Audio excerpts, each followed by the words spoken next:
좀 구체적으로 설명을 드리면 일장 서론은 일반적으로 대학에서 주어진 포맷을 보면 학교마다 굉장히 다릅니다. 표현이 연구의 배경이라고 하기도 하고 어떤 데는 또 문제 제기 또는 연구 필요성을 쓰라고 합니다. 그러나 공통적으로 그 다음에는 이제 연구 목적이 나오고 또 목적을 위한 방법과 범위가 제시가 돼야 됩니다. 그래서 주제나 방법론에 따라 다르긴 하지만 일반적인 목차의 구성을 봤을 때 인트로덕션은 전체적인 우리 논문의 결과를 설명해 줄 수 있도록 학교에서 주어진 목차 그 표현이 연구 배경이든 문제제기든 필요성이든 간에 그 안에는 목적을 구성하기 전에 문제 제기, 연구 필요성, 선행연구 흐름과 한계, 우리 연구의 차별성의 나오고 나서 연구 목적이 나오고 그 목적을 위한 범위와 방법이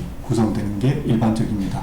물론 대학에 따라서 목적 다음에 용어의 정의를 또 구성하는 데가 있긴 합니다. 그래서 용어의 정의를 구성할 때도 이제 우리가 주로 양적 연구의 경우에 개념적 정의나 조작적 정의를 어떻게 했는지 그런 용어의 정리를 구성하기도 합니다.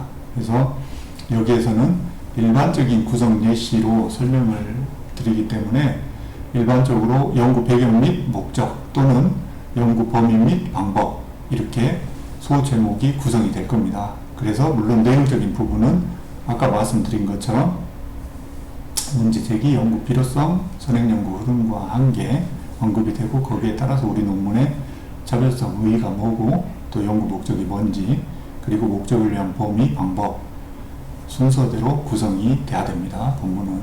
그리고 2장의 이론적 배경은 일반적으로 제도적인 거나 그런 경우에는 이제 현황이나 개요 또는 개념적 정의, 특히 통계를 돌리는 양적 연구를 작성하시는 경우에도 3장 연구 설계 방법에 변수의 조작적 정의가 되면 그 조작적 정의를 한 학자들의 변수별로 개념적 정의가 들어가고 학자들이 바라보는 관점에 따라 같은 변수에 대해서도 하위 측정 도구가 다르게 도출이 됩니다.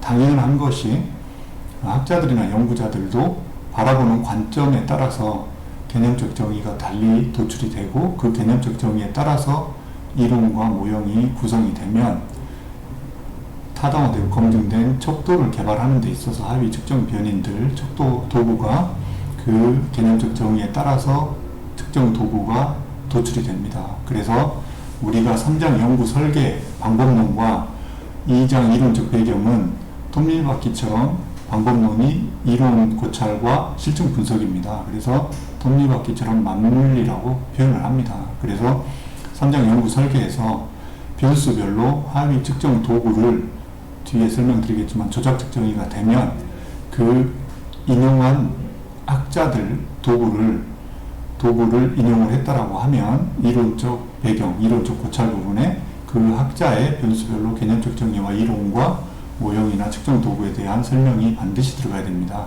일반적으로 혼자 하시는 분들이 이런 그 방법론적인 부분, 이런 개념을 잘 모르고 논문을 쓰다 보니까 선행연구를 통해서 이렇게 쓰다 보니까 3장의 변수 조작적 정의 한 거와 2장 이론적 배경과 이렇게 따로 노는 경우가 대부분 많습니다. 그래서 그런 부분에 유의하셔야 됩니다. 그리고 마지막 2장 이론적 배경에 선행연구 검토가 들어가야 되는데 이 선행연구 검토는 왜 하는지 모르고 쓰니까 홍길동 몇 년 논문은 뭐라 돼 있고 김길동 몇 년 논문 뭐라 돼 있고 이렇게 개별적으로 나열식으로 주로 쓰게 됩니다. 그리고 연구자가 주관적으로 자의적으로 어떤 논문은 언급해주고 언급해주지 않고 그렇게 됩니다. 이 선행연구 검토는 나열하라는 것보다는 선행연구가 우리 주제와 관련된 선행연구의 연구 흐름이 어떻게 되어 있는지를 스터디를 해서 그 연구 흐름, 우리 그 선행연구와 우리 논문과의 공통점이 뭐고 그리고 우리 논문이 어떤 차별성, 그 선행연구 흐름에서 뭐 범위를 좁혀서 깊이 있게 분석을 한다든가 아니면 변인들을 다르게 조합을 해서 새로운 관점에서 다각적인 분석을 한다든가 학술적 컨트리뷰션이 있어야 되겠죠. 학문적 발전이 있어야 되는 겁니다. 논문은. 그래서 그런 컨트리뷰션, 차별성, 의의를 부각시키기 위해서 선행연구 검토를 하라는 겁니다. 그렇기 때문에 선행연구의 흐름과 경향을 파악을 하고 거기에 따라서 우리 논문이 어떤 차별성을 가지고 분석을 하겠다라는 걸 언급을 해줘야 되는 겁니다.